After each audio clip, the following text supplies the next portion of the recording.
Mentioned earlier all these kind of physiological changes that we can see inside the body when we're switching to a low carbohydrate way of eating after maybe coming off of the opposite or having certain health problems. What are some of these physiological changes besides just standard insulin stabilizing and lowering that you've seen with clients or people you've worked with, or even like within yourself? I know you've mentioned before, I think your own blood sugar stuff in the Yeah. past. Oh my Yeah. gosh. Yeah. I will never forget. And this was during that year, that 2019 year. And then once again, like I've never been overweight. I've always been pretty lean as a distance runner.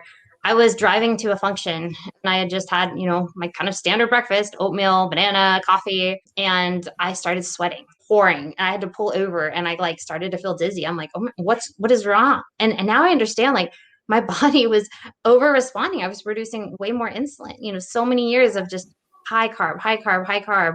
My body was like massively pouring out insulin. So my blood sugar was tanking.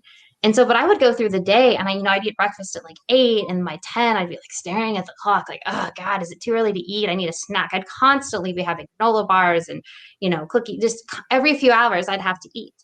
And it almost became kind of like a joke. And you'd hear about it. People are like, oh, if I don't eat every few hours, I have emotional meltdown. Like I thought like that's just kind of how it was. And so, when I changed, when I started eating more meat and fat, and it just, I can't even describe how radically different. I mean, first of all, just the food. I mean, you go from, I was still in the hospital setting this time as a dietitian, and I would go in the morning, and the dietitians are, eating their bagels and cereal and donuts, and I have this like pound of ground beef butter, so it's like, oh, Michelle's kind of different. I would just feel stable throughout the day. I wasn't hungry, and my muscle pain, like I said, disappeared, and all of a sudden, I wasn't thinking about food. I remember like I was going to the grocery store after work once just to get, a bag of coffee.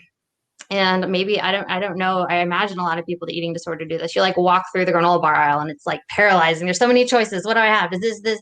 And I Yeah. just was like, oh, cool. Just got to get some coffee. Like it wasn't paralyzing to go through the grocery store. Like I wasn't so worried and obsessed about food. And we actually ended up getting a cow share. We got like several hundred pounds of beef at a time. We went and met the farmer and I was, grinding up this one cut of meat. And I remember just like thinking to myself, like, oh, I need to add some fat to this. This is a little lean. And I just like stopped. I was like, wow, how I look at food is changing. Like when I was very sick or even when I was obsessed with food, you're always trying to eat as less fat as possible. And how can I eat as many carbs? Because I need to get, my glycogen stores filled. So how I looked at food changed. Yeah. And just my health in general changed. I could think clearer. I mean, I was able to hammer out a book in, 14 months. It almost sounds hokey though. If you're like listening to this, you're like, oh yeah, she follows a low carb diet and she's, years of anxiety have changed.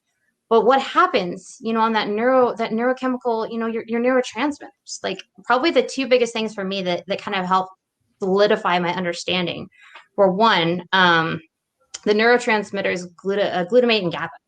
Like if you eat a lot of processed foods, which, and I mean, what define processed foods is even like quote unquote healthy, like whole grain bagels and pasta, what that can do is it can actually shift the neurotransmitter glutamate to up to 100 times higher in your brain. And when that happens, what happens is your body stops producing brain derived neurotrophic factor. Well, brain derived neurotrophic factor is essential in two things: one, coping with stress, and two, being able to change and rewire your brain.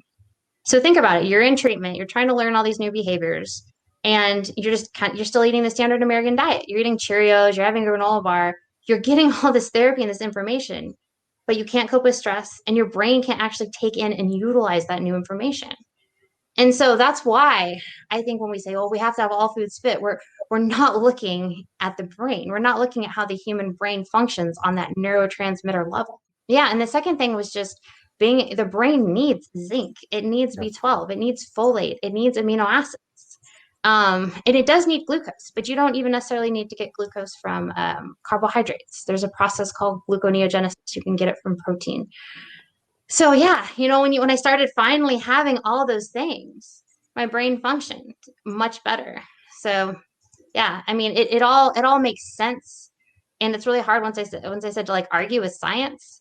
But I would encourage anybody who's like curious. Maybe you've been following the guidelines, or maybe you're just, you've been seeing a dietitian or a doctor and everybody keeps telling you the same thing. Like, oh, you have to have all foods fit, or recovery means all foods fit. If you're still struggling, you know, I would encourage you to get with a coach, get with somebody, and if you're in a good place to try this, I think it's a viable option for many people.